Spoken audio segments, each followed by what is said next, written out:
Look, Mr. President, I'll not labour the point, but I just thought at this juncture it's important to point out just how effective government can be when it wants to be.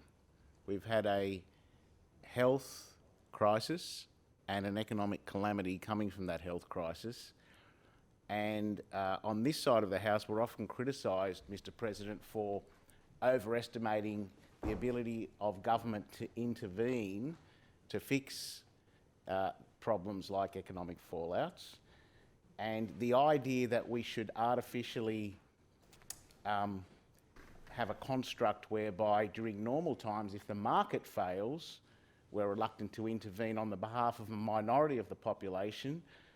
But when the market fails because government has enforced restrictions, necessary restrictions to fix the health crisis, and as a result of the majority of our population being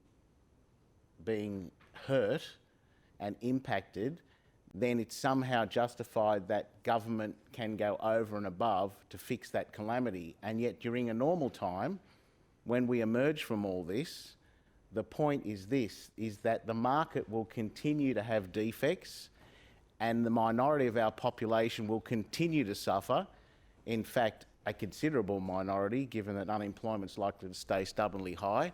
And my point is simply this, that those on that side of the House should work with us so that government can proactively intervene when we come out of this to make sure that that minority of people has a decent life and is availed of the same sort of remedies that were patently successful during the crisis. And I want to thank the government for what they've done, because a lot of it's been very well done, very successful.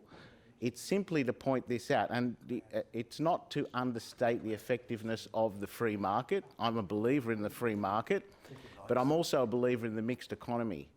And when the government can intervene to fix defects in the market, just because a minority of the population is suffering as opposed to the majority, which is now, it doesn't mean the same logic doesn't apply. And I think we should learn from the crisis when we come out of the other side. Dump the ideology. Let's have practical intervention when it's required.